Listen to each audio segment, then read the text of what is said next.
By the middle of the 19th century, Manchester had become a very different place. It was no longer a quiet town. It had turned into a city built mainly for making goods. Factories were everywhere. Across the sky, hundreds of tall chimneys sent out thick black smoke. The smoke covered the air and made the sky dark, even during the daytime. Manchester was never quiet. You could hear machines running day and night. Steam engines made deep, heavy noises. Horse carts rolled over stone roads. Thousands of workers walked through narrow streets on their way to work. Manchester did not grow slowly over many centuries. It grew very fast, in just one lifetime. This great change came from three things: cotton, coal, and steam power. In this video, I use modern AI tools to bring the past back to life. Using old drawings and early photographs, we can see Manchester as it looked in the 1850s. This is the story of a city that helped create the modern world. What you are about to hear is the story of a city that helped shape the modern world. This did not happen because someone planned it carefully. It happened because change came very fast, faster than people could control. In the year 1750, Manchester was only a small town. The population was about 20,000 people. There were churches, a few inns, a small market, and simple workshops where people worked by hand.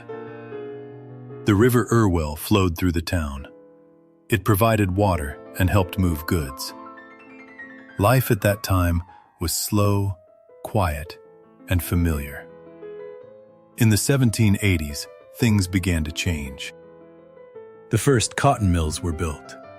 They used the power of flowing water. In the 19th century, steam engines appeared. Factories no longer needed to stay near the river. They were built almost everywhere. The population grew very fast. In 1800, there were about 50,000 people. By 1850, there were more than 300,000. The city grew too quickly. Roads, houses, and services could not keep up. Crowding and pressure filled daily life. By the 1850s, the old peaceful town had been swallowed by the industrial machine. When you step into a cotton factory in Manchester in the 1850s, you feel overwhelmed right away. The first thing you notice is the noise. The looms make loud, constant clicking sounds. Steam engines roar all day long. The noise is so strong that workers cannot talk to each other.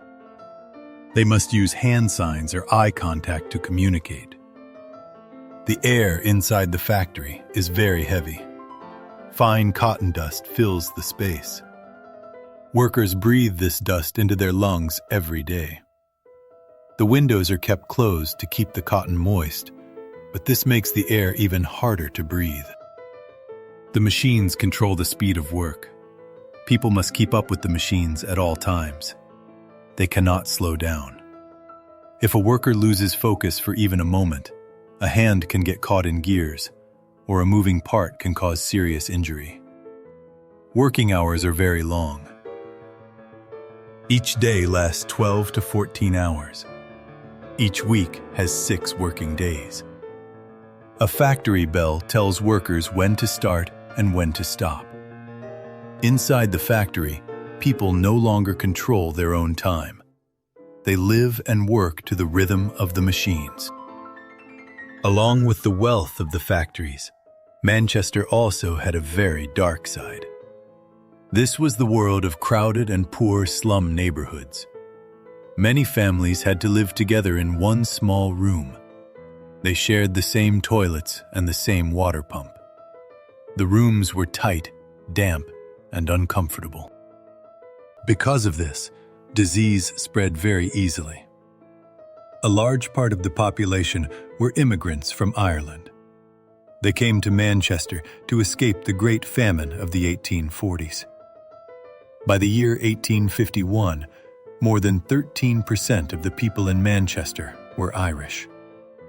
They lived in the worst areas, such as Little Ireland. Children also had to work. Many were only 5 or 6 years old. They crawled under running machines to pick up loose cotton. Accidents happened often. In the poorest areas of the city, the average life expectancy was only about 26 years. Manchester was not a city that made goods only for itself. It worked as a processing center for the whole world. Most raw materials did not come from England. About 90% of the cotton came from the southern United States. This cotton was grown and picked by enslaved people on large plantations. Their forced labor was the true foundation of Manchester's wealth. Transportation became faster over time. In the year 1830, the Liverpool and Manchester Railway opened. This railway changed everything. Trips that once took many days by canal could now be done in just a few hours. After the cotton was made into cloth and thread, the products did not stay in Manchester. They were shipped far away. They went to Europe, Asia, and the Americas.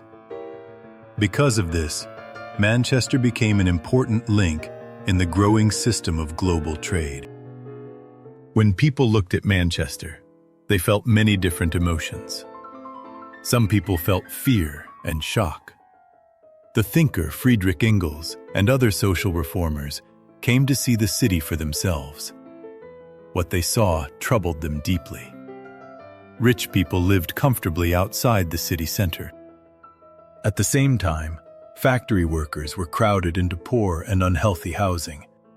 The gap between rich and poor was very large. These observers warned the world about the harsh living and working conditions. But other people felt admiration. They believed Manchester was a city of the future. Here, people had learned how to produce goods in large numbers. New machines and new technology created great wealth and rapid progress. This strong contrast can be seen at Free Trade Hall. The building celebrates free trade and industrial success. Yet the ground beneath it once saw workers bleed and die while asking for political rights and fair treatment. Because of this, Manchester became both a symbol of hope and a warning for the modern world. Manchester was not just an ordinary city. Over time, it became a model for many other cities around the world. The way factories were built in Manchester was copied elsewhere. The idea of separating the workplace from the home was also widely used. Along with these changes came familiar problems.